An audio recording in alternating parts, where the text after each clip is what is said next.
cristão, casado e pai de 4 filhos, fundador do Grupo Laus Deu, mentor e palestrante, há mais de 16 anos transformando vidas através de consultorias e mais de 40 mil horas de estudo, consolidou seu conhecimento em diversas áreas, incluindo planejamento estratégico, gestão de pessoas, marketing e desenvolvimento de negócios, nutrição esportiva, neurociência e inteligência emocional combinando com princípios cristãos. Hoje, como apresentador do Laus Deu Podcast e imagem e semelhança do Criador, eu sou o Anderson Florenzano.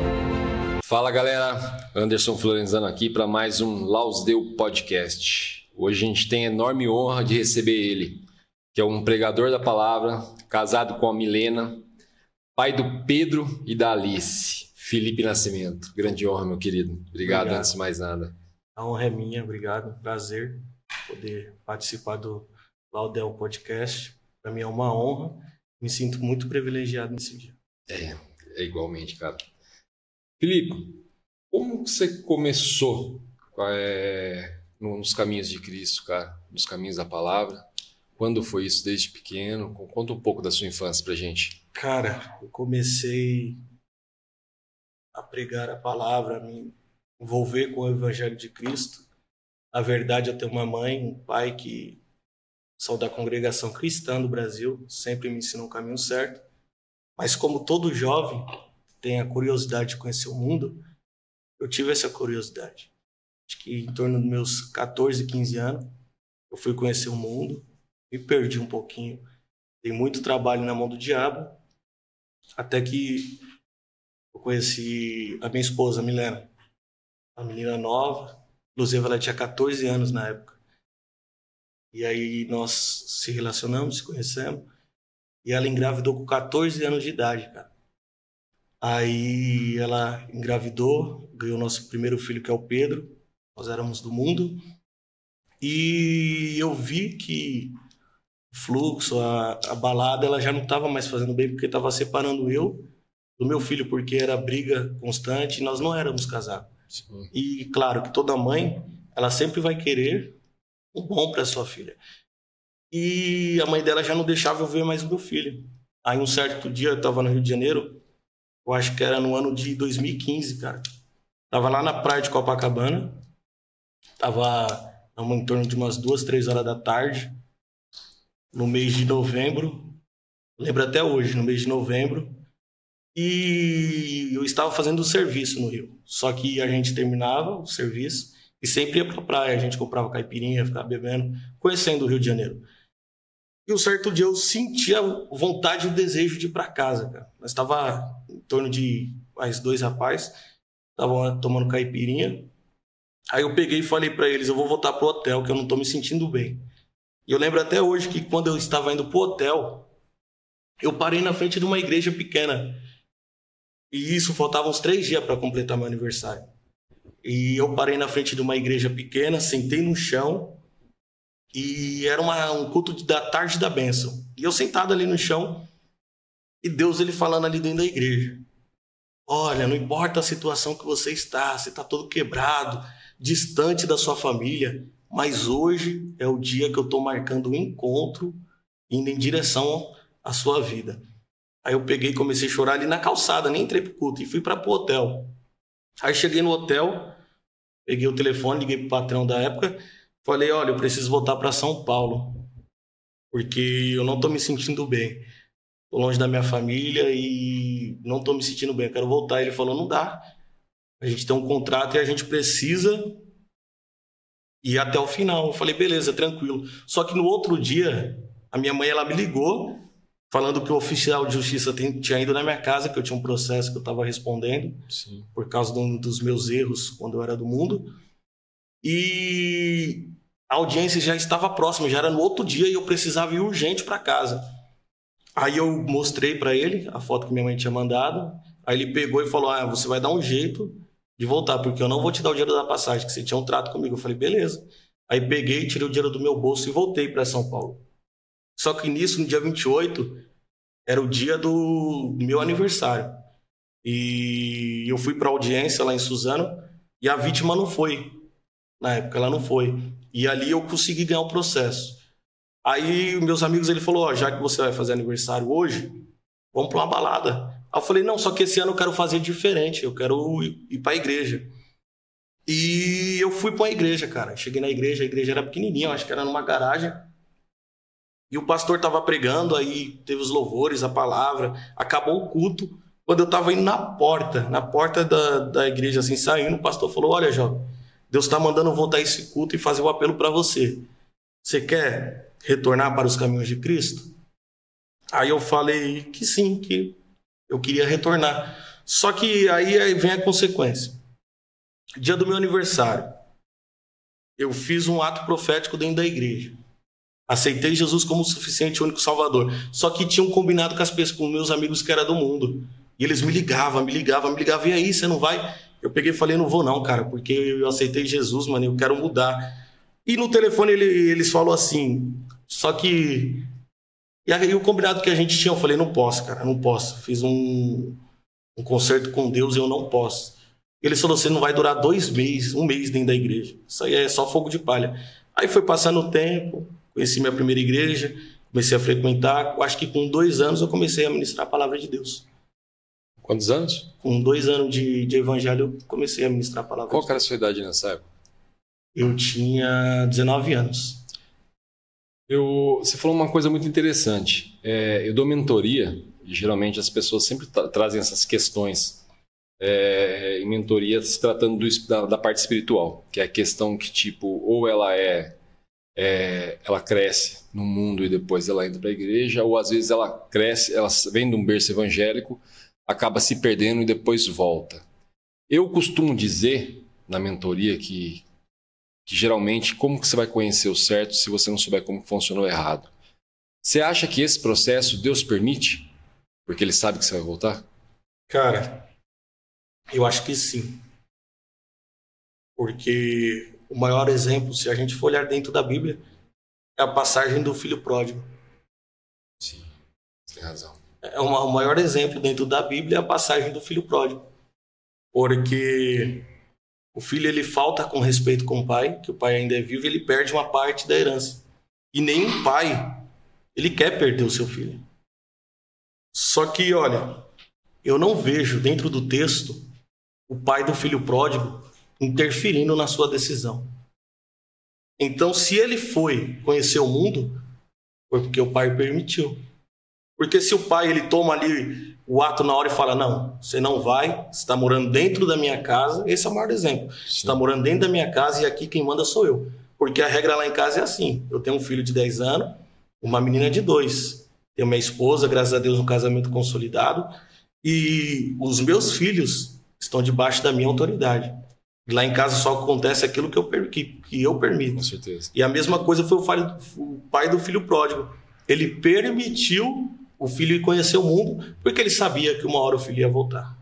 A mesma coisa é Deus. Deus não é à toa que ele dá o livre-arbítrio, né? Ele permite que você conheça e você escolha o seu caminho. Exato. Eu não comecei tão cedo como você, não vim de um berço cristão, na verdade. Vinha me converter com 40 anos de idade, mas eu lembro que eu estava muito decidido. Era uma coisa assim, não volto atrás e eu quero isso porque eu quero e fui. Porque eu costumo dizer que eu conheci Deus através da ciência. Sempre eu tinha uma afinidade muito forte com Deus. Mas eu queria seguir do meu jeito. Eu queria a bênção de Deus e queria a noite para balada. Eu queria a bênção de Deus e não queria seguir princípios, por exemplo. E aí eu fui pela ciência, estudei muitos anos, tenho mais de 16 anos de estudo. Pregava muito para as pessoas sobre Deus, a importância de Deus, mas eu seguia do meu jeito e permitia que aqueles também seguiam. Até que com 40 anos eu tive uma experiência a qual eu falei, não, eu estou decidido, eu quero seguir na palavra. E eu costumo dizer isso, eu sempre vou repetir isso aqui, que quando eu li a Bíblia pela primeira vez inteira, eu me senti um imbecil, cara, porque assim, tudo que eu tinha estudado na minha vida, estava tudo ali já, que é o tal da palavra viva. Então isso é a mais pura verdade. Felipe, você lembra qual que foi a primeira alma que você ganhou para Deus? Que essa é uma conquista para um pregador, né, cara? Cara, eu lembro. Foi numa igreja ali que eu congregava na Nova Geração. Inclusive o pastor presidente é o pastor João Misael Palharim.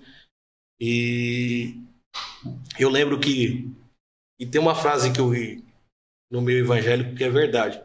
Todo pregador é um cantor frustrado. Eu lembro que eu comecei cantando na igreja e eu achava que eu cantava bem. Minha esposa, eu até brinco com ela, e o meu pastor, o pastor Fernando, na época, ele olhou para mim e falou: Varão, por que você não vai ler a palavra, Varão? Por que você não vai ler a Bíblia, Varão? Lê, você precisa pregar. E aquilo, ele quase me jogou para fora da igreja, cara, porque na minha mente, eu falo, nossa, eu canto muito. Quando eu canto na igreja, o povo chora, o povo se aquebranta. Só que não era aquilo que Deus tinha para mim. E o pastor, ele não falou aquilo pro meu mal, ele estava tentando me encaixar ali dentro do meu chamado. Sim. Só que aí eu me frustrei, cara. Só que eu falei, não, o pastor tem razão, vou começar a ler a Bíblia. Aí comecei a ler, comecei a estudar. E eu lembro que na minha primeira pregação, eu comecei em Gênesis e terminei em Apocalipse. E o pastor falou, Varão, pega um texto, fica nele, estuda, prega um texto, Varão, você fez uma salada hoje. Só que aí, ele sempre estava falando pro meu bem e eu estava quase já me afastando. Só que eu lembro que foi no culto de quarta-feira, cara. Culto de quarta-feira, e o tema do culto era a busca do Espírito Santo. E tinha uma alma que, cara, estava perdendo o casamento, perdendo a família. E eu preguei a mensagem, eu lembro até hoje, a mensagem que foi sobre Jó. Quando Jó ele perdeu os bens materiais, ele perdeu os seus funcionários, ele perdeu as fazendas. Mas quando chegou nos filhos, na família, que é algo mais importante na vida do homem, é a família, Jó ele já não tinha mais estrutura para suportar as dores da perda. E eu lembro que quando eu fiz o apelo, esse cara, ele estava perdendo o casamento, ele foi correndo para os pés do altar. E esse cara, ele era um cara que usava drogas, bebia, e graças a Deus, eu conheço ele até hoje, ele está firme dentro da igreja. Foi um privilégio, na verdade, você não salvou só uma alma, né? Você salvou a família dele. Isso, na parte de mentoria, eu dou bastante aconselhamento de casais. Se você vê, se conseguir salvar uma família, cara, é muito gratificante isso. Porque tem frutos, né? Tem tudo, tem filhos e assim por diante. Mesmo que não tenha, Deus tem planos para aquele casamento. Não é à toa que ele uniu, né? Então, assim, é bem gratificante mesmo. Você foi privilegiado nessa parte. Hoje, acredito eu, que com a voz ativa que você já tem, que já foram muitas almas que você já salvou. Sim. Muitas almas que você já salvou. E imagino o quanto isso é gratificante. Felipe, eu queria aproveitar você, cara, pra gente quebrar uma crença aqui. Eu ouço muito isso. Eu ouço bastante o pessoal falar sobre isso aí, que é a questão do quê? Uma crença sobre a igreja. Geralmente a pessoa entra na igreja, ela se frustra dentro da igreja e se afasta. E põe a culpa na igreja. Eu me afastei porque eu tive uma decepção na igreja. Eu me afastei porque aconteceu isso na igreja. E eu costumo sempre dizer isso. Me fala, cara, meu amigo, a igreja, ela é um pronto-socorro. Ali está cheio de pessoa doente. Então ali é o lugar que você mais vai se frustrar. E as pessoas ainda, tem muita gente ainda que se afasta de Cristo devido à igreja. Mesmo porque uma coisa não tem nada a ver com a outra, né? Se você tem uma intimidade com Cristo, você mantém a sua intimidade com Cristo, você não precisa se afastar. Mas as pessoas falam muito sobre isso, só que esquecem. Eu vejo a igreja como um pronto-socorro. A igreja me ajudou muito. Entendeu? Inclusive, eu sempre defendo aqui, o pessoal fala muito mal da Igreja Universal e eu defendo. Eu falo, cara, a Igreja Universal foi uma das igrejas que mais fez milagre. Uma das igrejas, mais fez milagre, mais fez a obra. E aí o pessoal fala muito sobre essa questão. Porque eu me decepcionei na igreja, porque isso, porque aquilo. E não vem a igreja como um local, um pronto-socorro de Deus para tratar o ser humano. Então ali está cheio de pessoas doentes, é como você acabou de falar, é uma pessoa que usa droga, que vai deixar de usar droga, é uma pessoa que ontem andava errado, hoje ela quer andar no caminho certo. Então essas decepções é a mesma coisa que, como a gente falou, Deus permitiu que você saísse do caminho para depois voltar. Então essas decepções da igreja vai ter sempre pelo fato de que é um local onde trata-se pessoas doentes que estão querendo se curar, correto? Então, eu queria que você falasse um pouquinho sobre isso. Tem um corte meu viral, onde eu abordei o tema assim, pessoas deixando a igreja, indo atrás de outras religiões. Vamos lá. O ser humano ele é dominado por expectativas. E a pessoa que ela vem do mundo, automaticamente, ela tem a visão, a pessoa que nunca conheceu o evangelho, que a igreja, cara, ela não tem erro. Essa é a visão. eu vou entrar para dentro da igreja, eu não vou ver erro. É um lugar que eu vou me curar dos meus traumas. Aí ela vai, ela é nova convertida. Ela tá naquele vigor. Ela quer fazer tudo dentro da igreja. E ela acaba se envolvendo demais. E quando essa pessoa ela se envolve demais, ela vai começar a ver erros. Porque todos nós, eu sou um evangelista. Acima do evangelista tem um pastor.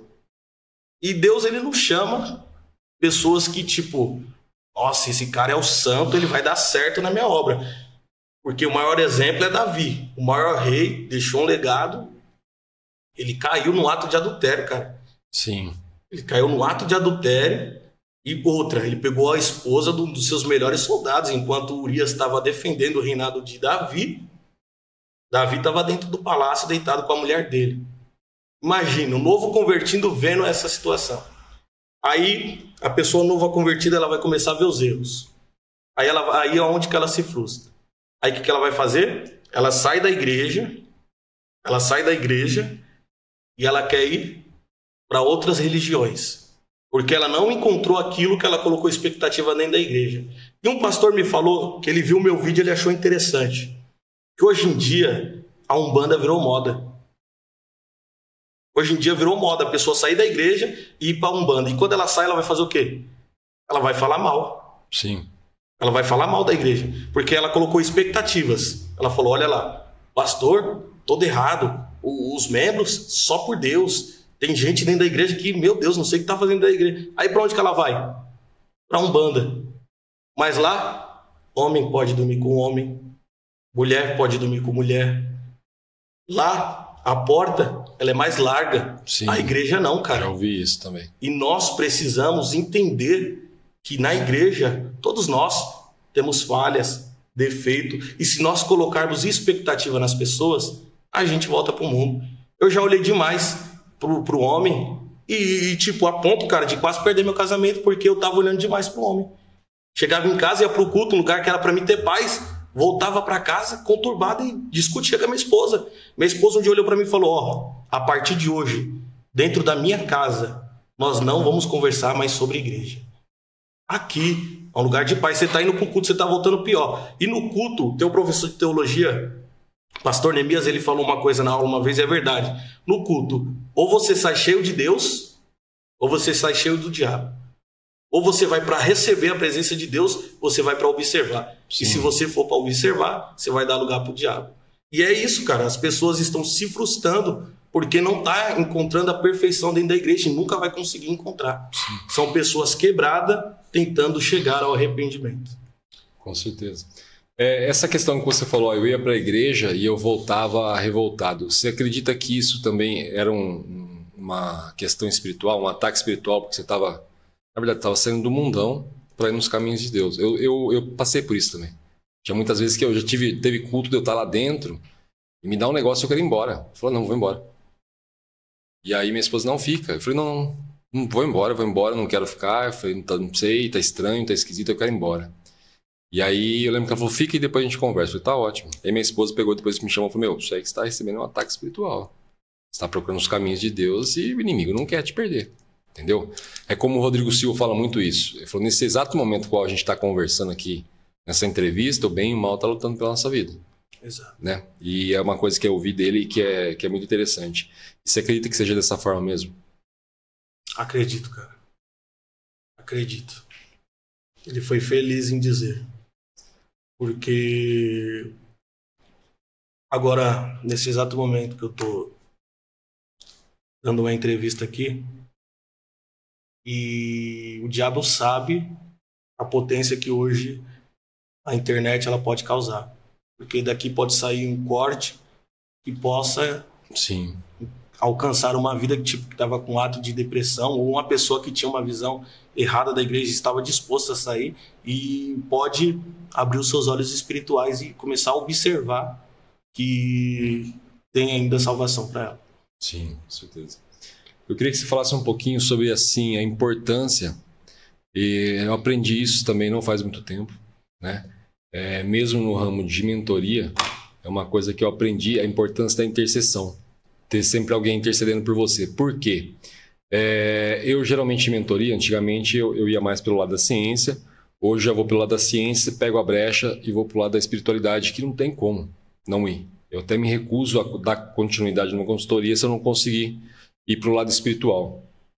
E eu ouvi isso uma vez, que é o seguinte: a partir do momento que o Anderson está alertando uma pessoa, está caminhando junto com aquela pessoa simplesmente e mostrando para ela as falhas, para que ela entre no caminho, você compra uma briga com o inimigo, com os demônios que estão nela.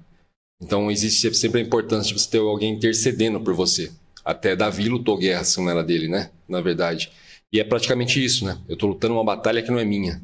Então muitas vezes eu ouço de Deus: deixa esse aí eu estou tratando. Porque você vê que você está tentando ajudar, mostrando. O cara vê um dia nítido, no outro dia ele já esquece, já, não. Ele cede as vozes na cabeça dele. Então, para quem? Para um pregador, para alguém que prega o evangelho, é muito importante essa parte da intercessão também, não é? Sim, claro. Não tem como eu sair pregando por aí, não ter uma submissão espiritual. Tem que ter um líder que intercede por mim. E eu vou usar um exemplo aqui, cara. Quando eu era do mundo, eu morava de aluguel na época. Isso daqui eu falo até... Tava até comentando com a minha esposa esses dias, eu lembro muito bem. Eu tinha chegado da balada, cara, e, tipo... Tem uma palavra que diz, eu acho que foi o pastor Eliseu Rodrigues, que diz que um crente fraco de joelho, ele é bem mais forte do que 1000 demônios de pé. Olha o que ele disse, isso aqui é muito rico. Um crente fraco de joelho é bem mais forte do que 1000 demônios de pé. E eu lembro que eu tinha chegado da balada, cara, era de manhã já, tava virado. E eu morava de aluguel sozinho na época. Minha mãe, ela chegou de manhã na minha casa. Ela é da congregação e o pastor que estava pregando, ele falou assim que para ela descansar. De cima do altar ela recebeu a palavra: aonde os teus olhos não chegam, o meu chega. Aonde a tua mão não alcança, a minha alcança. Vou eu entrar lá e ainda este ano trazer para mim a presença. E enquanto ela estava recebendo essa palavra dentro da igreja, eu estava dentro de uma tabacaria, dentro de um fluxo. Imagine se não tivesse alguém orando por mim, cara. Com certeza. Imagine, tipo, se eu não tivesse uma cobertura espiritual, alguém me cobrindo de oração. Você já parou para pensar? Pessoas que estão no mundo e, tipo, às vezes tem um livramento e acha que, tipo, nossa, cara, que sorte que eu dei, não é sorte. É isso mesmo. Tem alguém orando por ela. Tem é livramento da parte de Deus. Isso é o poder da intercessão. Aí minha mãe de manhã, ela foi lá em casa, cara. E ela me entregou o que ela recebeu dentro da igreja. Eu tava orando por você. Eu via você aflito dentro de uma balada e a palavra de Deus falou para mim dentro da igreja que se você não vir pela dor, pelo amor, você vai vir pela dor.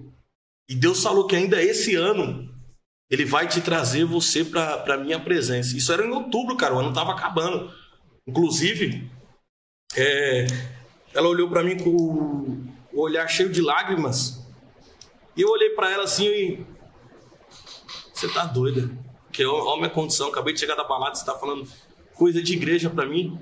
E ela falou, você vai voltar, cara. Nem que seja em cima de uma cadeira de rodas. E não deu um mês...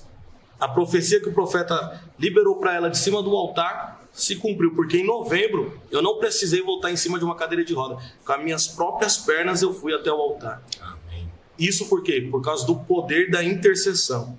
Agora vamos entrar para dentro da igreja. O cara, ele se converte.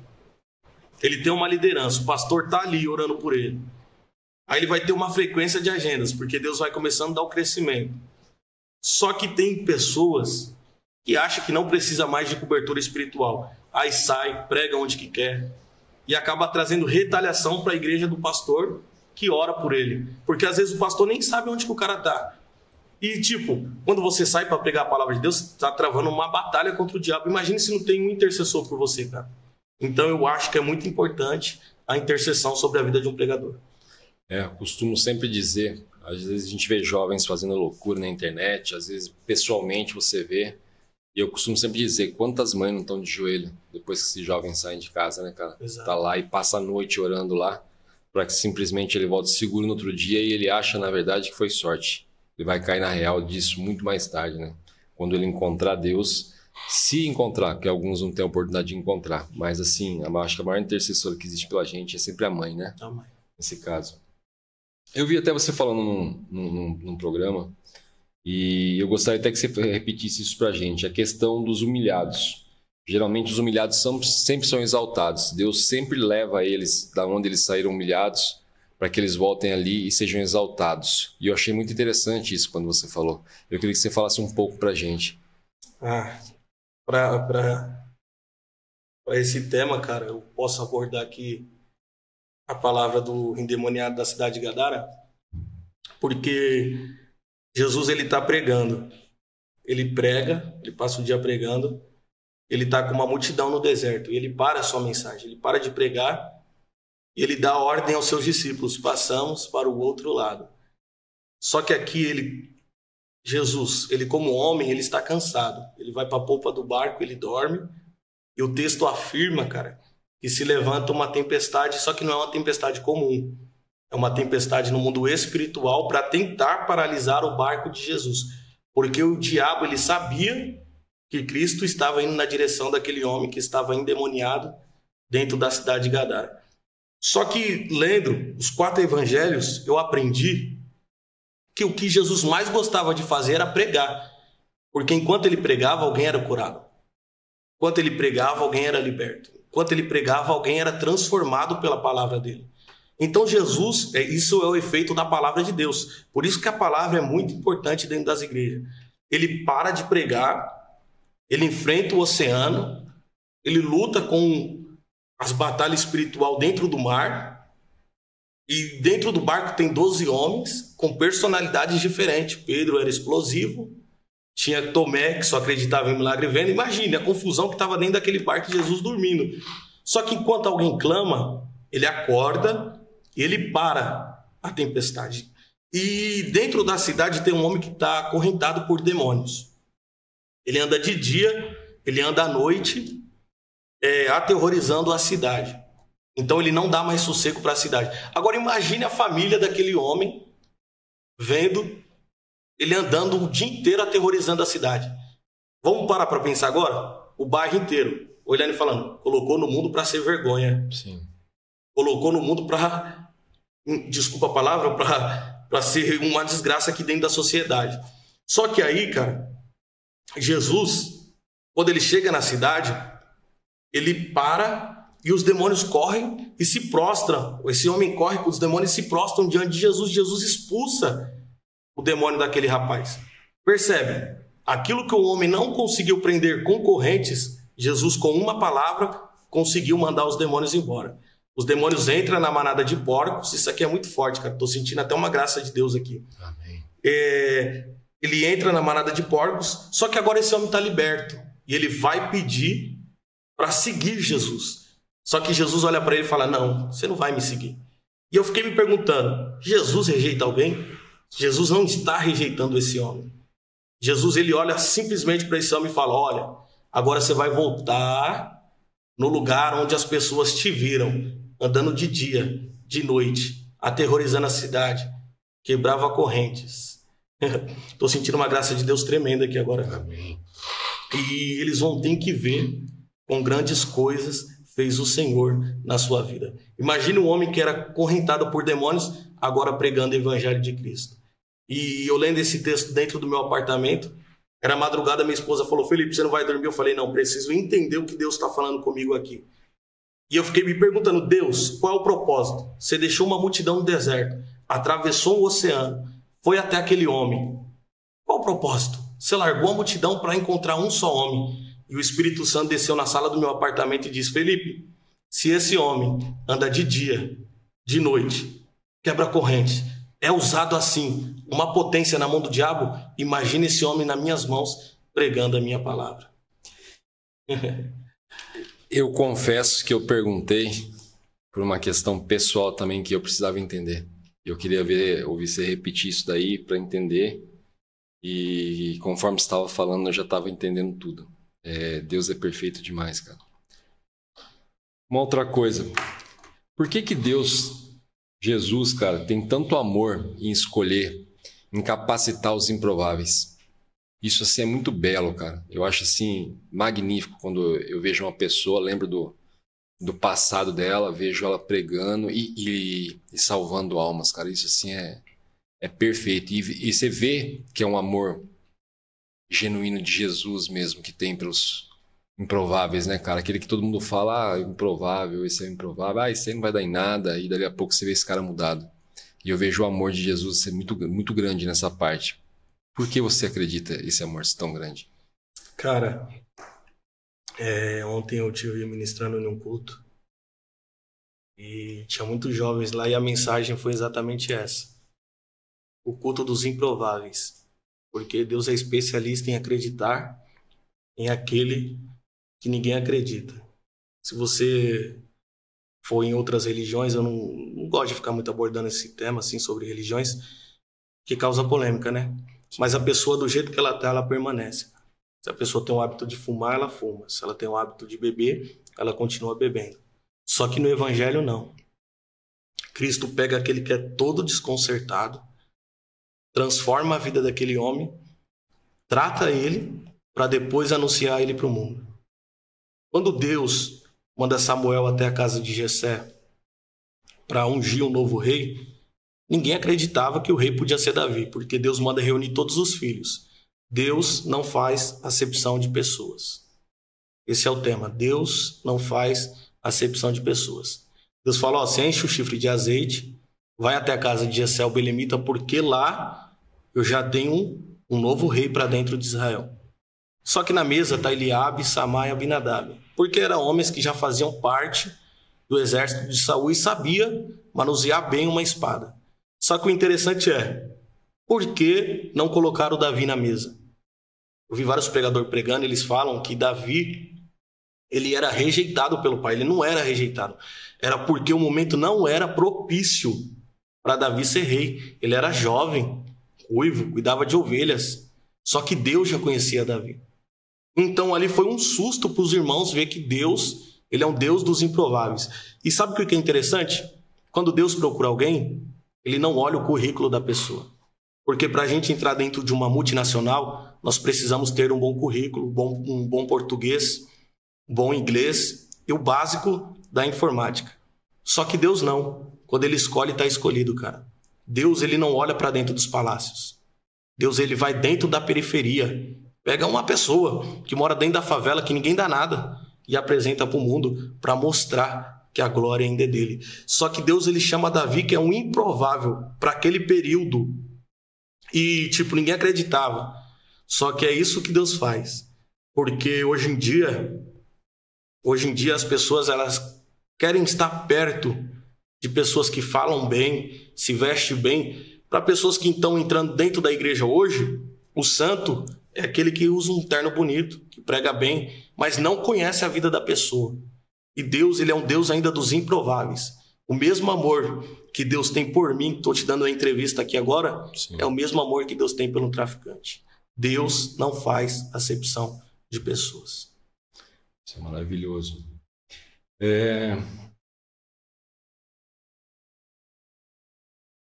Uma coisa que eu ia te perguntar, eu vi você falando sobre isso também, eu tenho até a mesma opinião que eu vi você dando lá, mas vou deixar você falar.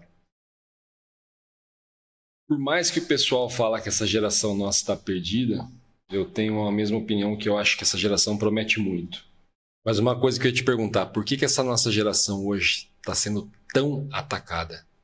Que eu acho que a gente está no auge. Uns dizem que é porque Jesus está voltando, mas não é só isso, a gente sabe que é mais coisa.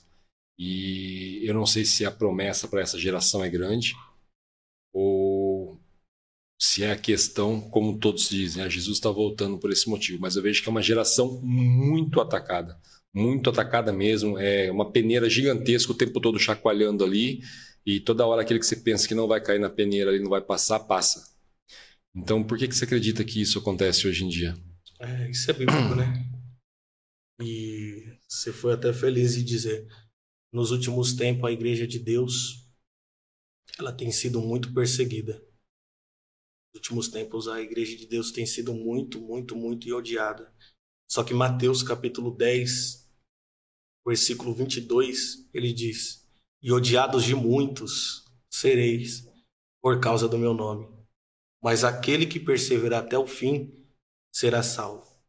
As aflições desse mundo não há de se comparar com a glória que há de ser revelada. Cara, hoje o mundo tem atacado a igreja de uma forma tão grande, cara, e às vezes não é só o mundo.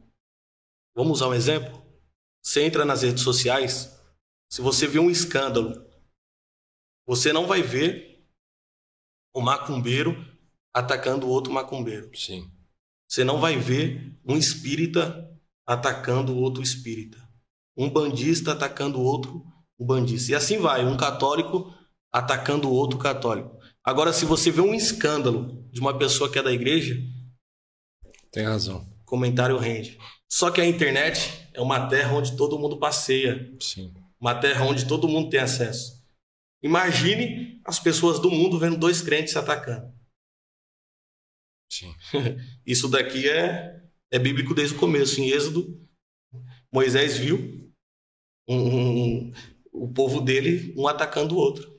E é por isso que a igreja de Deus vem sendo atacada, cara. Se tipo, eu postar algo... Eu tenho muitos cortes aí no Instagram e recebo muitas críticas, mas eu nunca respondo ninguém. Eu também não respondo. Nunca respondo, cara. Nós não podemos nunca responder ninguém.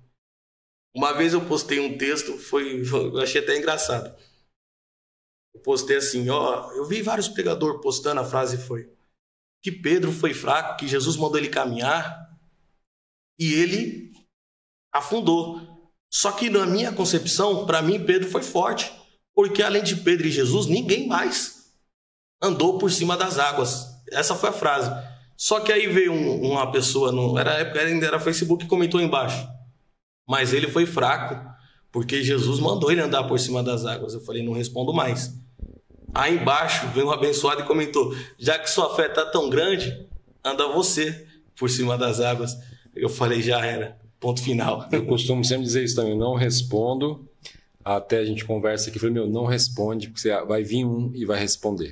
Eu falei, não precisa comprar essa briga, é desnecessária, vai tomar tempo só à toa. Muitas vezes essa pessoa que está lá, ela quer causar só, como você falou, é um crente querendo atacar outro crente, que eu tenho mais fé que você, ou e assim por diante. Então deixa, vai vir um ali simplesmente e vai responder ele. Então, rede social também eu não respondo. Essa questão do ataque espiritual, a gente sabe que como a palavra fala, a luta não é contra a carne, sim contra o espírito. Mas e como fazer quando esses ataques espirituais vêm tão próximo? Porque eu costumava sempre dizer isso. Eu passei por isso, me perguntaram isso uma vez, em questão de uma pessoa que estava sendo atacada pelo pai e pela mãe, quando estava tentando seguir o propósito dele. E eu peguei e expliquei, falei, cara, em relação a pai e mãe, em relação ao ser humano do mundo, você sempre vai ter um escudo de defesa ali. Você está preparado. Se a pessoa te atacar, você vai se defender com o escudo e vai atacar de volta. Pai e mãe, a gente não tem escudo. Um irmão, a gente não tem escudo. Para a esposa, a gente não tem escudo. A gente sempre está desarmado com a arma baixa. Então, às vezes, essa pessoa dá uma brecha, o inimigo vai por esse lado ali. E acontece muito isso, né? Você vê muito isso em famílias acontecendo. Não sei se eu tenho razão no que eu estou falando, tá? É uma pergunta que eu estou te fazendo. Você acredita que seja dessa forma? Eu acredito sim, cara, porque desde o início, o primeiro homicídio dentro da Bíblia foi um irmão matando outro irmão. Sim. E, tipo, uma vez eu preguei numa igreja, eu abordei esse tema também, que quando a gente recebe perseguições de pessoas que é de fora, é tão simples, porque tipo, a gente não é obrigado a conviver com essas pessoas. Sim. A gente se afasta e já era, põe um ponto final nisso.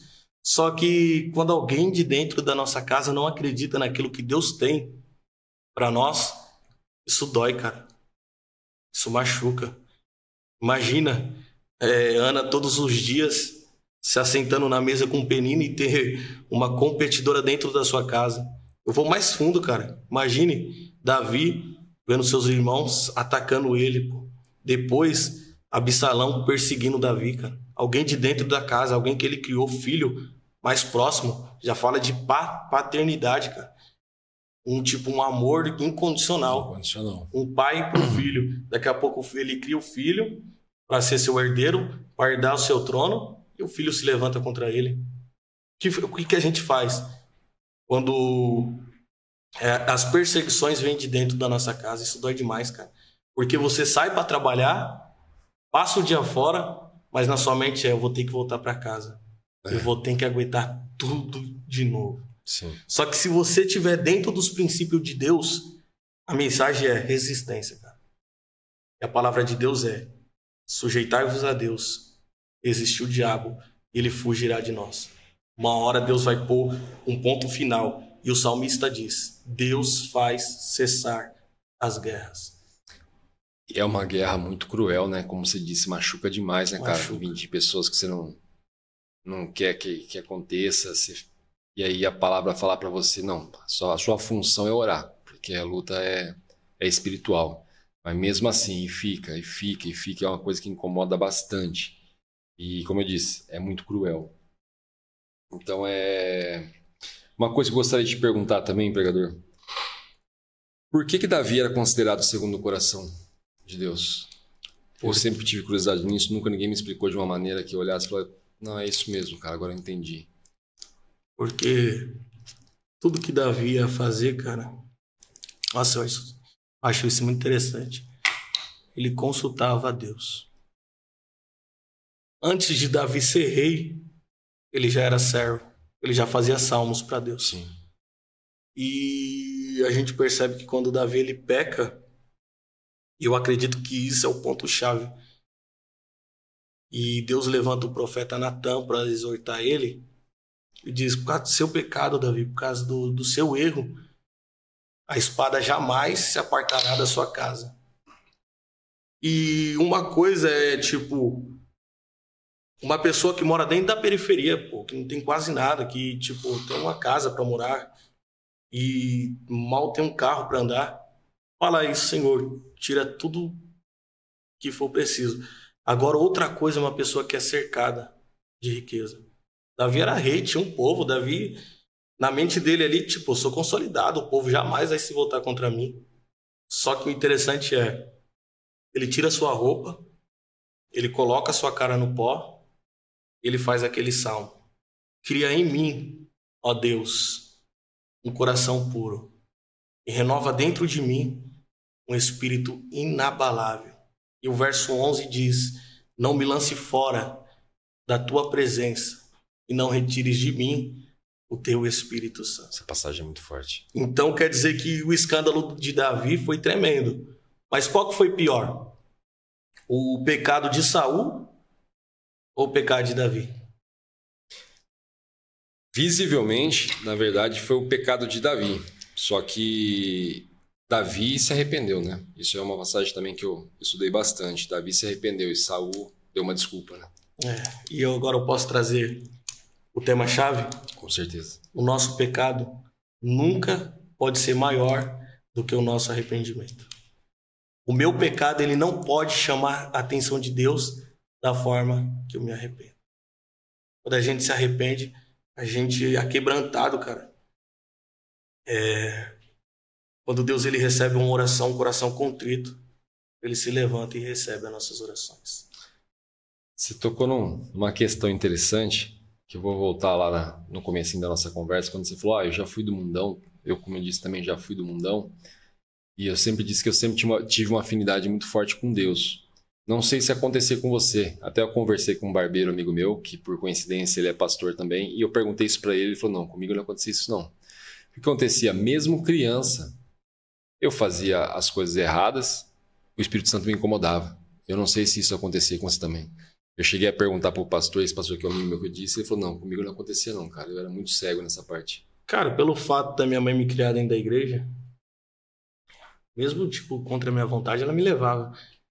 Eu aprendi o certo, né, cara? Cresci dentro de um lar cristão e aprendi o certo, e Deus, ele sempre me incomodava.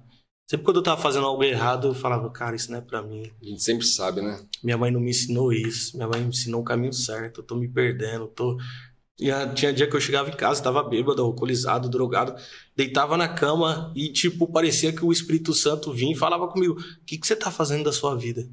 Olha a sua situação. E começava a chorar sozinho, cara, sozinho dentro de um quarto. Não tem explicação pra isso. Uma pessoa bêbada, sozinha, e, tipo, olhando pro nada, e do nada começa a chorar, sabe?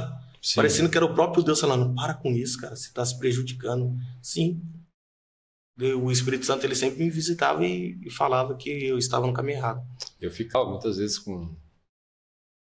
não digo ressaca moral, né? Ressaca espiritual mesmo, de ficar chateado no outro dia e falar, pô, ficar pesando aquilo, de às vezes eu voltar para trás e tentar consertar. Falando, vou voltar para trás, mesmo sabendo que amanhã eu ia errar de novo, porque eu não estava buscando seguir o caminho certo, mas eu tentava voltar para trás e consertar isso.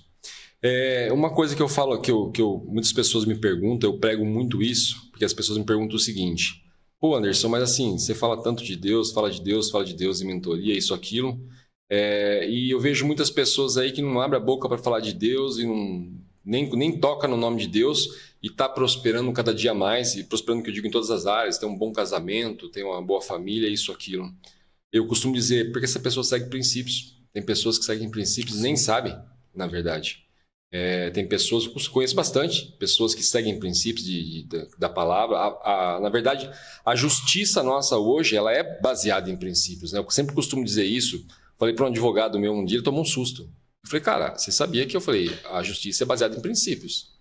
Por isso, vocês não se recordam, nos filmes antigos tinha sempre uma Bíblia e você fazia um juramento em cima da Bíblia. Sim. Eu falei, hoje as pessoas vão saindo cada dia mais fora, mas é baseado em princípios. Aonde que está escrito que se roubar você vai preso? Palavra. Se você matar, você vai preso. Está na palavra. Então é baseado em princípios. Essas pessoas que seguem princípios e simplesmente não têm essa visão, essa intimidade com Deus, como nós, como muitos, o senhor acredita que elas vão ser salvas? Cara, isso daí é algo muito interessante. E a gente pode usar um exemplo, cara, que o povo sempre fala dentro da igreja, que é melhor você não conhecer e não fazer o mal do que de se envolver com as coisas de Deus e começar a fazer tudo errado. Porque tem pessoas aí que não pisam o pé dentro da igreja, mas dá um bom testemunho. E tem pessoas que cresceu no berço evangélico e faz tudo errado, cara. E muitos pregadores dizem que o céu vai ser um lugar de surpresas, né? Às vezes a gente vai ver uma pessoa que foi criada dentro da igreja sendo julgado por Deus, e uma pessoa que mal se envolveu com as coisas de Deus sendo salvo. Cara, mas a Bíblia diz que para a gente alcançar a nossa salvação, a gente precisa crer e ser batizado, né? Sim. Aqueles que creem e ser batizados será salvo. Mas essas pessoas que praticam o bem, eu acredito que Deus, ele sempre vai colocar alguém no caminho dela. Vai ser praticamente, isso que você falou é uma questão muito forte, que me remeteu a uma coisa que eu percebi, que toda pessoa, por pior que ela seja, antes dela morrer, Deus dá a oportunidade dela, né?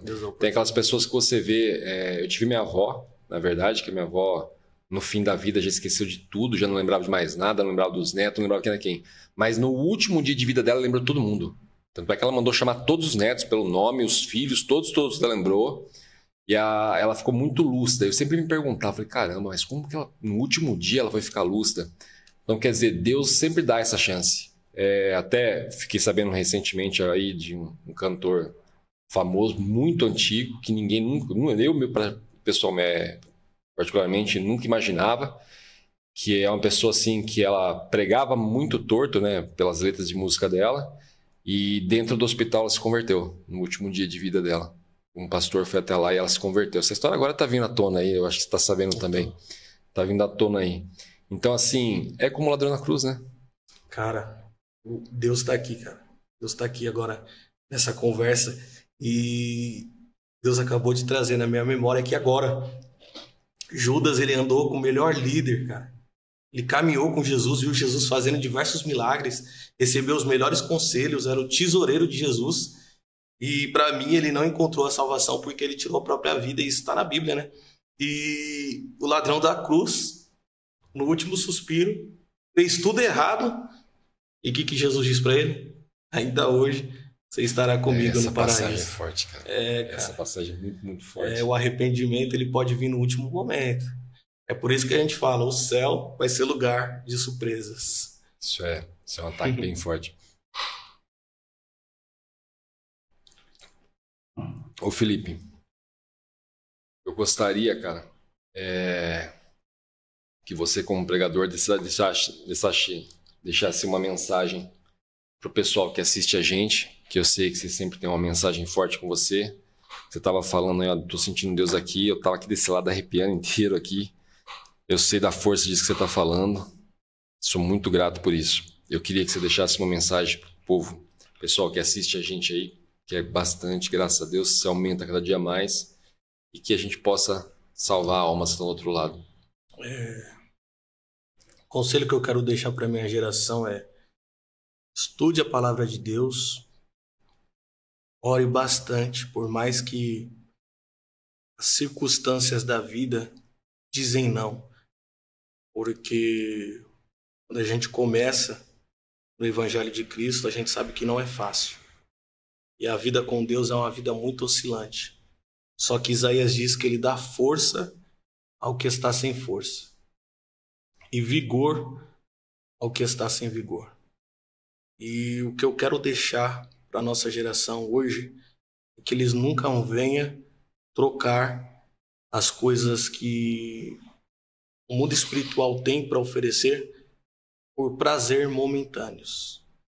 Sou um jovem pregador, tenho vivido experiências incríveis com Deus, e se Deus está fazendo isso comigo, eu acredito que Ele pode fazer ainda mais com você. Um dia eu fui um jovem que aceitei Jesus, discriminado no bairro onde eu morava, pessoas não acreditavam em mim, pessoas disseram que eu não ia durar muito tempo dentro da igreja, e hoje eu viajo o Brasil pregando a palavra de Deus. Viajo o Brasil pregando a palavra de Deus, e se Deus fez isso na minha vida, Ele vai fazer na sua também. Amém. Felipe, você nos presentearia, finalizando esse programa, com oração? Por favor. Senhor Deus, em nome do Senhor Jesus Cristo, nós estamos aqui, Pai, diante da Tua presença. E eu peço ao Senhor agora, Pai, que o Senhor visite aquele que está, Senhor, recebendo esta oração. Isso daqui, Senhor, não é somente uma entrevista, porque a Tua palavra diz: onde tiver 2 ou 3 clamando ao Teu nome, o Senhor estará presente. Nós podemos sentir a Tua presença, Pai. Só que eu peço ao Senhor que essa entrevista, Senhor, possa alcançar aquela pessoa que está desacreditada da sua vida, Senhor. Pessoas que já dizem que não tem mais o direito de viver, a ponto, Senhor, de colocar uma corda no pescoço. Senhor, que essa entrevista possa alcançar aquela pessoa que está, Senhor, sendo perseguida pela depressão. E eu peço ao Senhor que o Laus Del Podcast possa crescer mais e mais e alcançar, Senhor, grandes números de vida, Pai. Eu peço ao Senhor que o Senhor dê sabedoria, entendimento, e que o Senhor possa, Senhor, com as suas bênçãos derramar, Pai, sobre este lugar. Eu peço ao Senhor que o Senhor visite cada pessoa que está aqui agora, que está assistindo essa entrevista. Eu peço ao Senhor que o Senhor blinde eles com Teu Espírito Santo. Amém. Amém. Galera, antes de mais nada, Felipe, foi uma grande honra, cara, te receber. Queria te agradecer mais uma vez por nos presentear com o seu tempo. Eu costumo dizer que o tempo é a coisa mais preciosa que existe, porque o tempo a gente não volta, o dinheiro a gente gasta, ganha de novo, o tempo a gente não volta atrás. Então é um grande tesouro. Eu gostaria de te agradecer por presentear a gente, dispondo do seu tempo e vindo até aqui visitar a gente e dar essa entrevista pra gente. Que seja a primeira de muitas vezes que você vem aqui, já conhece o caminho, como você mesmo disse, tá? Sempre bem-vindo, eu falo isso para todos, e para você eu falo com um carinho muito grande, que a casa é sua, tá? Passando por aqui, Anderson, vou passar aí hoje. A gente vai montar tudo aqui, vamos gravar mais um podcast. que toque muitas vidas. Foi uma enorme honra mesmo, cara. Gratidão. Mesmo. Que Deus te abençoe e multiplique esse dom seu. Galera, paz e prosperidade de todos. Um beijão. Diante do trono, Senhor, quero levar meu sacrifício de louvor, as minhas mãos levantar.